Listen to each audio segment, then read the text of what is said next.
Hello, everyone. I'm Juhi Sana, and I'm a personal and professional growth coach. A persistent and a vexing question on the minds of many women in the workplace is, where are all the men?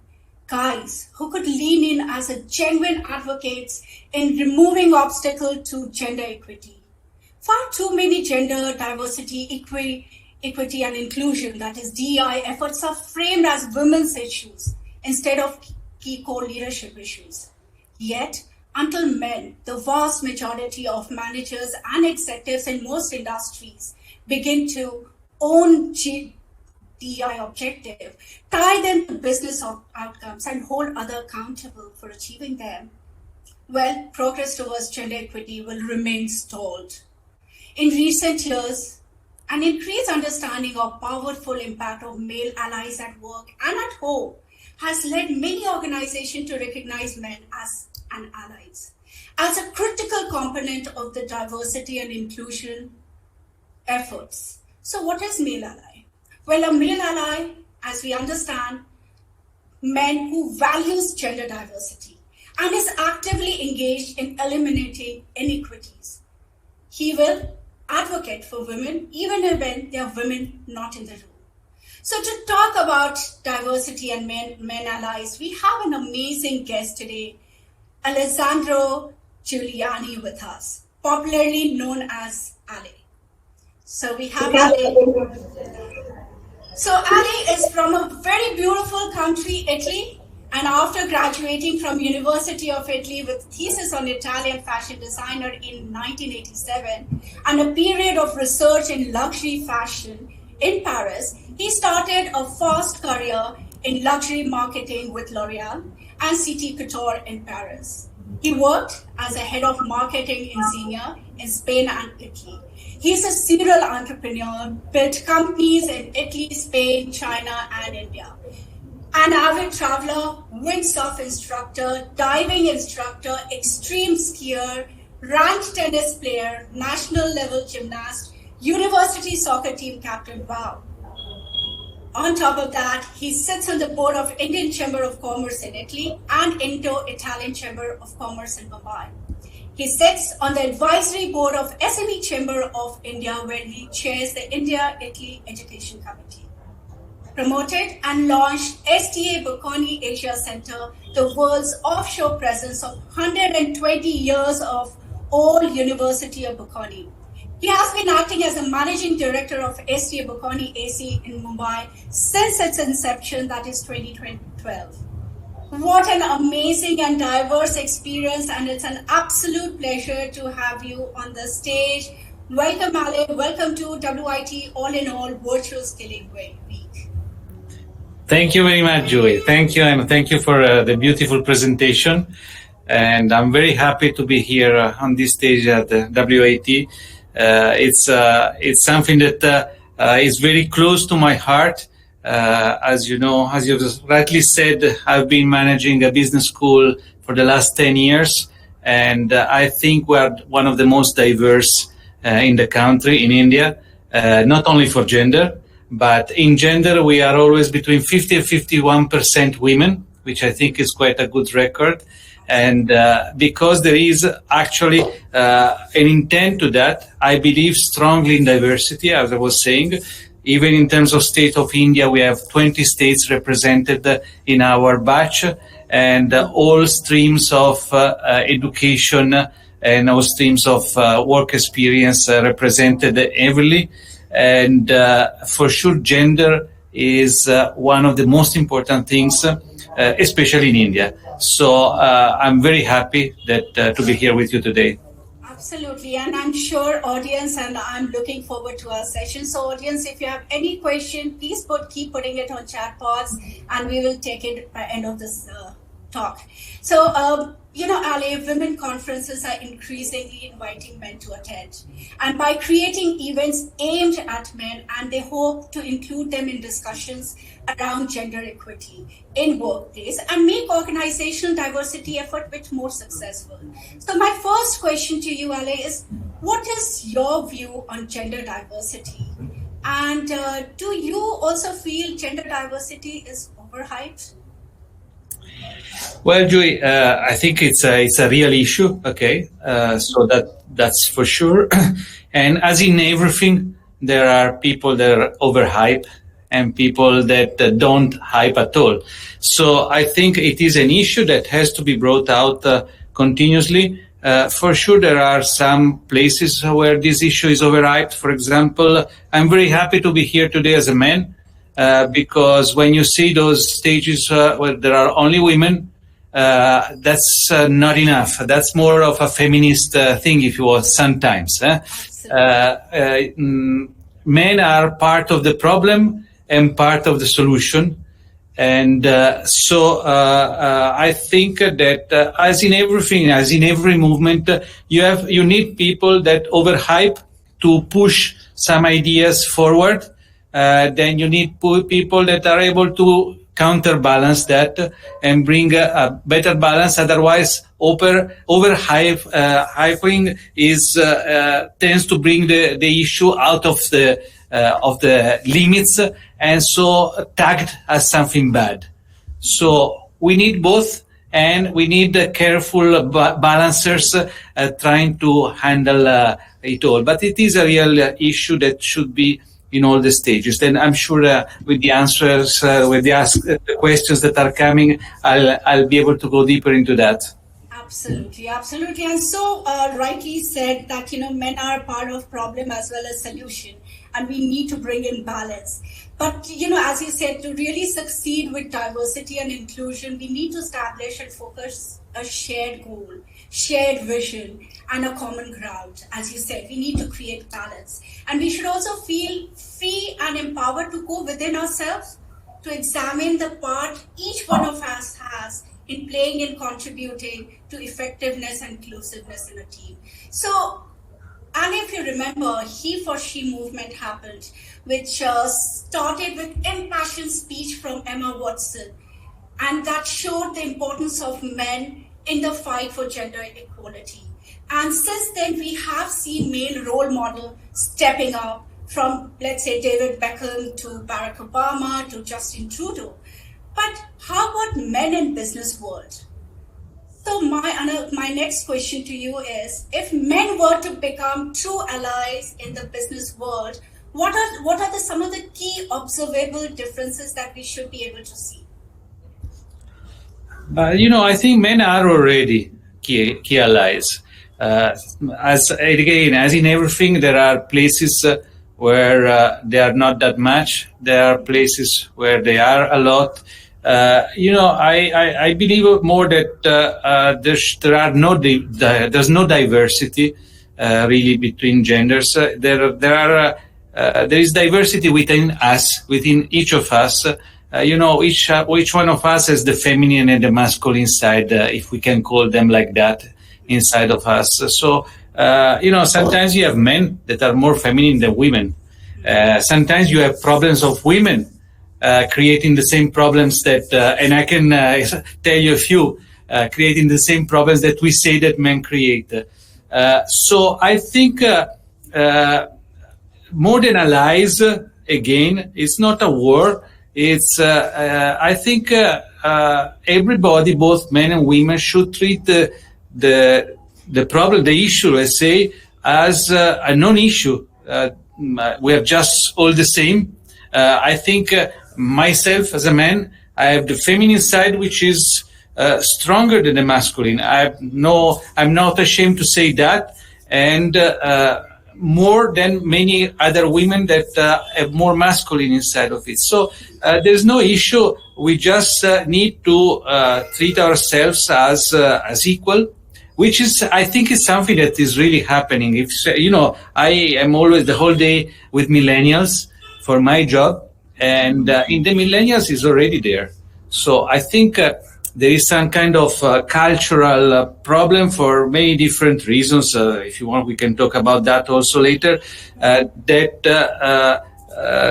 in corporates where you still have a lot of older people are still present. Though even there are, I know a lot of older people that are amazing in gender diversity and in treating everybody as equal. So it's more, the issue should be more, I think, trying to put the right people in the right place.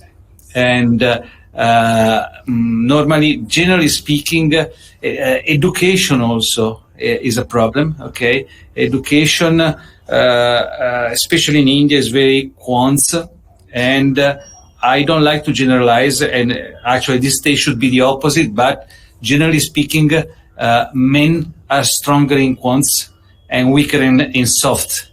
Okay, so it's a question. But there again, you have a man that is with more feminine side. You have to put it in a place where he can leverage his soft skills rather than his quants, and with women the other way around. So men as allies, I would say men as much as women that are not tied into those old structures. And the thing is happening. It is happening with millennials. And be careful, I said men as much as women, because especially in India, at least half of 50% of the women are as strongly rooted in masculine structures, okay, as men. So it's a question of it is coming strongly. I'm so happy that the new generations are just dismantling these structures, and everybody is being considered for what they are, for the skills, their attitudes that they have. Fabulous. And I, again, as I said, I really like when you said that diversity is within us. Each and every one, we have the feminism and masculinism in us. So how do we project, and what is our strong side? And of course, placing right people at the right place, that is also important. So, and as you said, that we really need to look at what is the situation. And I just wanted to share that the evidence shows that when men are deliberately engaged in gender inclusion program, 96% of the organizations see progress compared to 30% of organizations where men are not engaged. So, but today, too many organizations still missing the mark on gender equity effort. By focusing this gender initiative entirely based like it is just for women, reinforcing the perception that these are the women issues. Now, effectively telling men that they don't need to be involved. But you know what, without avid support of men, often the most powerful stakeholders or of the most largest organization, they still the powerful positions are held by men. So of course, they need to be equally involved in this. And as McKinsey had done a study, and they project that in a full potential scenario in which women participate in economy identically to men, there'll be around $28 trillion, that is 26% would be added to annual global GDP when compared to the current situation. So, as you have mentioned that, we need right people at the right place, we need the right mindset. We have a very interesting question which is coming on the chat box, which I really wanted to share at this time. What do men think about the challenges facing women, and why? Again, I see women just like men, and in the corporate world, I don't see distinctions. Men also face a lot of problems, different problems. And nowadays, for example, men face many more problems to get a job than a woman, because everybody has to rebalance their woman ratio and prefers women. So how do I see? Just as for men, for sure, maybe for women, there are more problems at this stage still. If someone has some problem, I try to help, which is not push, but which is trying to make the way open for that person. Sometimes women, especially when it comes to maternity, have real issues because it's normal. The kid needs the mother the most in the first months, and you want to be there. That's also an issue. It's not only that you have to be there, you want to be there, which is normal. Okay. So in this case, you need to be flexible, and you need to be over flexible. Okay. Even against what could be a short term, the gain of the company. And because I think I also, what I always tell to my students, you have to do something that you like in a place that you like. Okay, so I'm sure that the over flexibility in a time of need gives you back 10 times more later, but also at that time. And luckily enough, women are absolutely multitasker, so they can handle the two things and doing things also at home. So when there are problems, how do I see women? Not as a problem. I think it's a normal course of life, and I see that what I can do, I try to do it. But I would do the same thing in another situation for a man again. Okay, so there's another question, Ale, which Jas is asking in the chat box that, do you see this divided, the equality, is it deep rooted in our traditional and value system? It is indeed. It is indeed. Why? I don't know. I am not so deep anthropologist in that. Maybe for Quant's thing or for pure muscular force at the beginning, the men were the ones that had to hunt and fight, and it comes from there. For sure, it is there. I've been 10 years in India now, full time, and I see a huge shift from when I came to what it is now already, which is very exciting. As I said, the millennials are not so much there.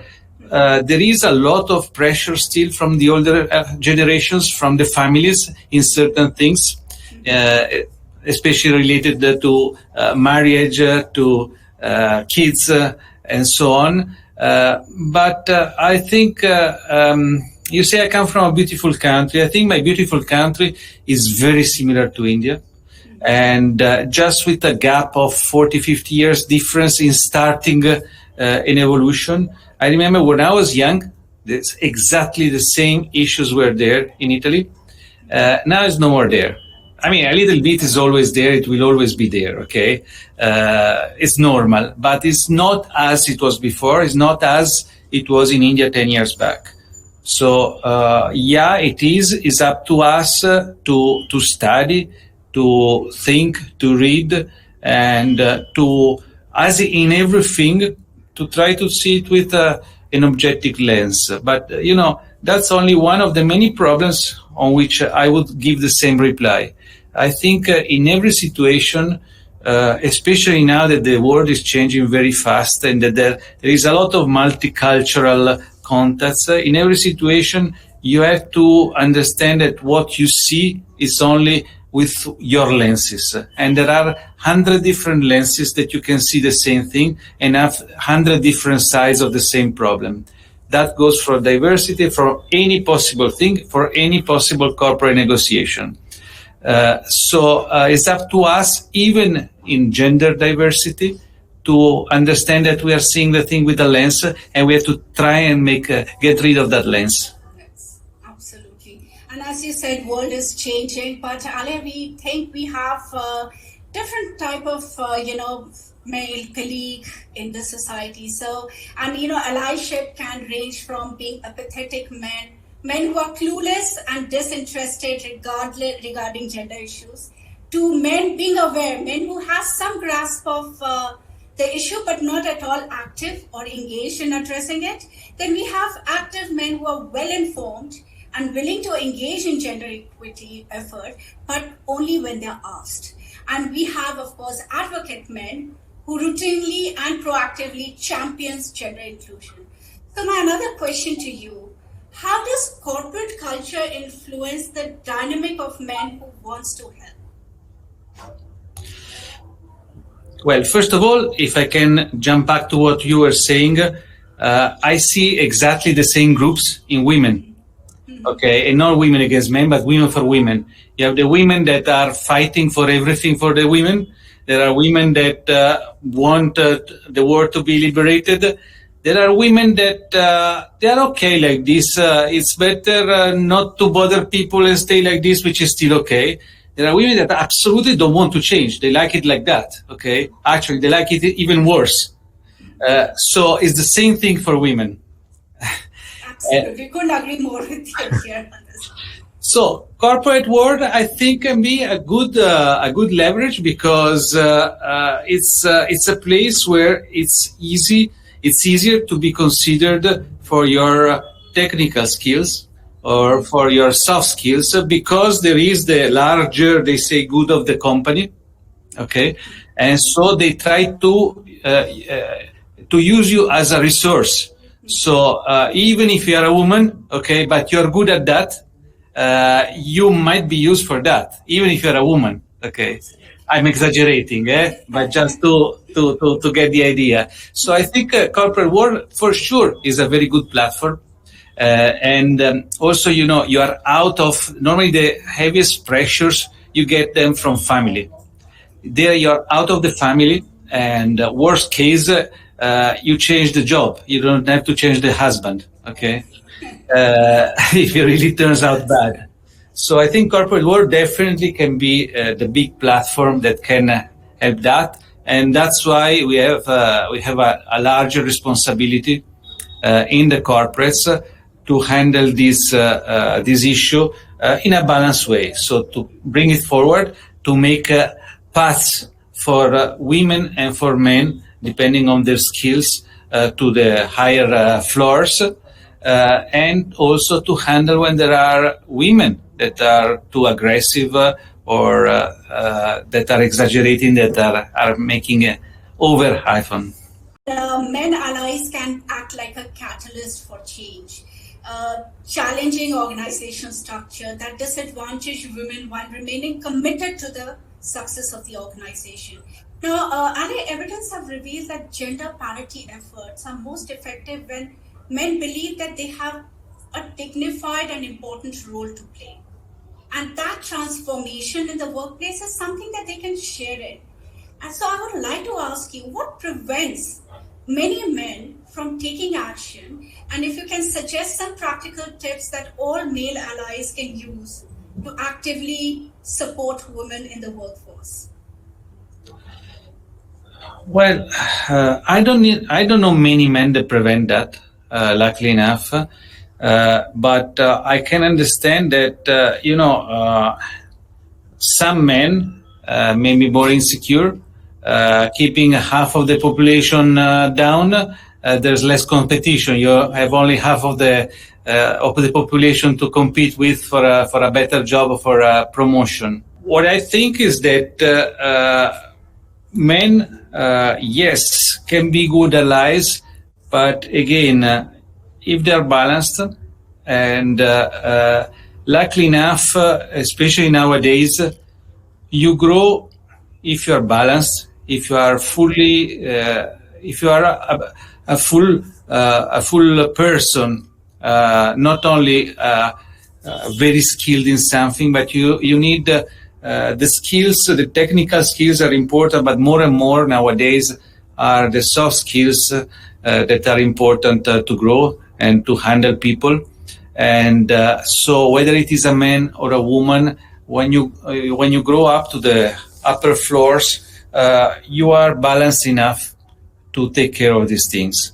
On top of it, which is good, the issue now is a public issue, and so a company has to be to look for gender equality.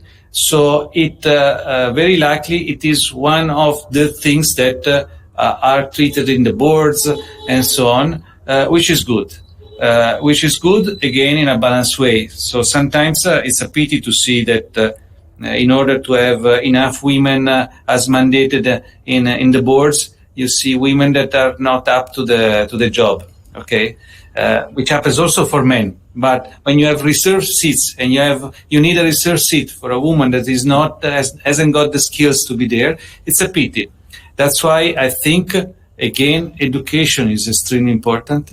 It's extremely important for the technical skills, and I'm so happy to see that half of my class is women. And it's important also for the women to understand that there's no block whatsoever. There's no hurdle. Maternity is not a hurdle. It's just a moment of heavier multitasking that makes you richer and stronger. So education is also that, and that's what we try to do in all the extracurricular activities, to make people understand that they are different, and that they might be stronger in something, they might be weaker in something else. And it's only how much you work, how much you put yourself in discussion, and that gives you that skills and balance that allow you to grow. So it's not being man or woman. And again, the millennials have it very clearly more and more and more. Absolutely. Yeah, as you was talking about that, of course, tech knowledge is very important, but soft skill has become very, it's become an essential now, which is not taught in any of the schools. So what is it, if you would like to throw some information on the importance of soft skills for both men and women to work together in an organization? You have to be careful, because when you ask me to speak about soft skills, I can go on for 2 hours. And all my students know that from the selection of the batch to all that we do during the 2 years of the master program, I keep on talking about soft skills. Nowadays, the technical skills change every year. After a year, they're already obsolete. So part of the soft skills is that continuous learning, that curiosity, and that part of your attitudes that push you to keep on learning on the job. Okay, so soft skills becomes something that for me should be central in all the education, with different activities, with different exposures to the most diverse situations. And that's why I think I consider myself quite balanced, because, as you rightly said in my presentation, I've done all sorts of sports. I've traveled 120 countries with my backpack, and I've worked in 6 different countries. It's only by exposing yourself to different situations, which we try to do in a lesser way during those 2 years that the students are with us, that you can really boost your way of communication. So understanding what people want, what the society, what the market wants, being able to communicate it to your teams, to your employees, ability to think out of the box, of critical thinking, to innovate, to disrupt. Nowadays, it's all about there are sectors that disappear in 1 year, new sectors that appear 1 year. So you have to be able to jump into it with a different lens, with a different perspective from the others. And that's only given by soft skills. Then if you, in that sector, you will need some skills of digital marketing, because it's no more retail, brick and mortar, it's only online. So you need social media skills that you learn it in 1 month, okay? And you will still have to update it every 3 months. But if you haven't embedded in you those soft skills, you will never manage. Those soft skills are those also that allow you to communicate and understand and use the right communication with the other gender, which again is not the other gender, is the other level of gender that is in the person in front of you. If I speak technically to a very soft person, the best I can get is a yawn. Okay, so you have to learn all those things. So I can talk for hours, but very quickly, soft skills is something. And I must say that maybe I have not a good lens in saying that all the millennials are like this, because we teach them so much in soft skills. But what I see is that the ones I know, they are really amazing. And when they work in team, there's no man and woman. Absolutely. So, as we've been talking about millennial and as we have been talking about institute, Ali, what can an educational institute do to address the diversity issues? So this is again another question asked on the chat box. So what can an educational institute do to address the diversity issues? How can they add to this issues? But I don't think that it needs to be addressed as an issue. There's no issue. It's just that what we do, and I think we do it pretty well, you just treat as there's no issue, and you have students do a lot of activities that are not just bookish and repeating the lesson. And even in the class, we use a very participative method where you do read a lot of things before the class, but the class is about discussions with the faculty, but also with the students. And by discussing on, if you want, corporate professional issues, you understand that there's no gender. Again, there will be a woman maybe that is more masculine to the reply of the man that is after there. So it's just a different way we are, different skills we have, different culture we have had. It depends also if you come from the Northeast or from Delhi or from Tamil Nadu or Kerala. You have a lot of different mind structures that have been there. And so I can tell you also the geographic diversity that we have. That one plays a bigger role, a more difficult. For me, that's much more difficult role now, right now. For example, the first few months, my biggest difficulty is to put the people from the South with the people from the North. Okay, for many reasons that I'm not going to tell you now, but they just don't match for 2 or 3 months. But then when they do, it's more explosive, the beauty, than even the gender diversity. Absolutely. So what I'm getting here, that more than issue, it's the mindset. And mindset could be different. And whether you want to be in a growth mindset or a fixed mindset, it all depends on that. So that's great. Thank you so much. And Ali, what we have got to know, that if we include men in diversity efforts, it's not simple as calling them for the event, right? It's not that simple. And these efforts are often revealed as a reluctance, if not anxiety, among the targeted men. And sexism is a system. And while it's a system that privileges men, but I'm sorry to say it also polices men's behavior. So, understanding that it is really important to include men in the changing system, what advice would you give to women on how to engage and support male allies? Again, they should engage, they should think that there are no men, that they're just not even allies. You don't need an ally. They're just like their peer women.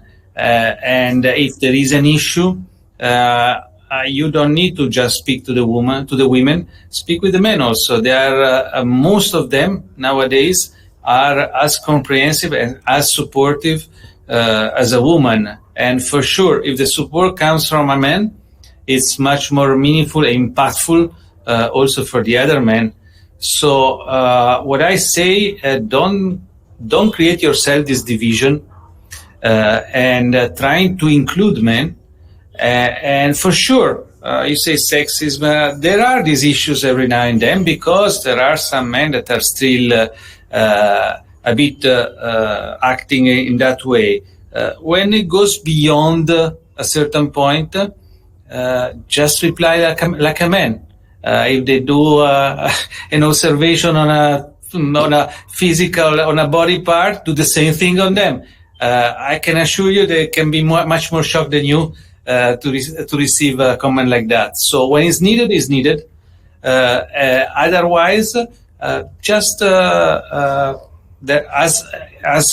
in everything, as I was saying before, there are always some people that exceeds. Let them do, is their loss. just engage with other women and men alike, because it's not only women that are comprehensive on that. I can assure you that 95% of men, if they see something like that, would jump if you include them. So be inclusive to men, and don't be aggressive unless that certain limit has been passed. Then you should, but in a nice way. If you say shut up, it doesn't work. Okay, it just pushes more the thing. Absolutely. Ali, would you like to pick up any question from the chat box if you have come across a question on the chat box which you would like to address? What is some of the advice you share with young women entering a male-dominated profession? I think that's. I often hear that. I often hear women that do that, and that's the easiest one, because you will have at least 50% of the men that will be your allies. It's nice to see women around, okay? As much as I think women are happy to see men around. In a women-dominated environment, I think women are happy to see also a few men around. So my advice is be extremely professional. And normally in these situations, women are really amazingly professional. And I don't see any problem even there. And anyway, also this is quickly disappearing. Also, male-dominated professions, little by little, are disappearing. So just, I wouldn't have any kind of problem. Okay, nowadays you can have full support everywhere, especially male-dominated professions. Okay, absolutely. So I think that was a good question. And let's see if we are missing on any question on the chat box, because we tried to cover. There is this. How could self-employed women develop their leadership skills? Why women? It's exactly the same for men. So again, don't raise a problem where we are trying to do as if there is no problem. Okay, this must not be a problem. You are a self-employed woman. Your leadership skills are just the same as a man, and just the same if you are not a self-employed. For sure, self-employed, you need a different set of leadership skills from an employed woman, to a certain degree. It's not always true, but to a certain degree. So I would look into that more than a woman self-employed. So my message, generally speaking, is there's no issue. Just let's treat it as there's no issue, okay? Because we are at a time in history where it can be a no issue. Absolutely, totally agree with you. And in fact, in order to achieve lasting and sustainable change, which we have been talking about, it's very critical for companies and businesses and men and women to engage and basically get together the male allies as a sustainable model and create that social change in order that we reap the rewards. And there is an open and authentic communication. I think that is very important. We need to have a very open and authentic communication. And I think that can also lead to a great change in diversity and inclusion. So as we are coming to the end of our conversation, thank you so much for the insights on diversity and men allies. And I thoroughly enjoyed our conversation, and I'm sure the audience would have had the same experience, but would like to hear, before we move on, your thoughts. If you can just paraphrase what your thoughts about the male allies. My thoughts is it's an amazing time to be in India, and India is being built, and we need both men and women to work together and to make use of their best skills. It's a time, as I was just saying right now, where I think everything is possible. There will be always people that try to put you down, either because you're a woman or because you're an Italian. You don't know the problems that we have as Italians in Europe. There will always be someone that try to put you down, but that's okay. That's their problem. Generally speaking, yes, women might encounter a little bit more problems, but just act as there's no problem, and you will be part of the change. Because as you were saying, Julie, before, yes, it's a mindset. The main problem is a mindset, and this mindset has to be dismantled. Nowadays, we have all the means. We have all the corporate events, all the corporate support to do that, all the law support to do that. We don't need to use it. They are a good leverage for mindset change. And the best mindset change is as there's no such problem as gender diversity. Though there is, okay, but it's unless we dismantle this structure, this mindset, it will not go away. So just act as there is no. In some situation, you will need more professionalism, more hard work. I know there is, especially for women, there is that time of maternity, which is a tough period. Okay, luckily enough, it's helped a lot, more and more by corporates. I know they have to stay out of work, and sometimes it's difficult to reintegrate. But nowadays, all the tools are there. Take it actually as a period where you can do an executive MBA from home. And do that skilling that otherwise you would not have time to do. Make it as any problem, use it as an opportunity. There is always an opportunity behind each problem or hurdle. And for sure, that is a period where you can upskill your multitasking and so on. But I think now is the time. India is changing. India is changing in everything. There is a lot of more professionalism change that is needed. So be the engine for that. And I see a bright period for India coming, and for sure for Indian women that are very, very strong. Absolutely. And as you said, it's not a problem issue. It's the mindset. And we have hold on our mindset. We can mold it as per, how we want to. And how do we manage our time? How do we use our time and make this as an opportunity rather than a complaint? And how can we reskill and upskill ourselves? So great. Thank you so much, Alec. It was great talking to you. And I'm sure our audiences would have really enjoyed and must have got a lot of insight. Thank you so much. Thanks a lot, Julie. Thank you very much for inviting me. As I was telling you, you have to have men in these sessions because it's very important. Thank you very much. Totally agree. Thank you.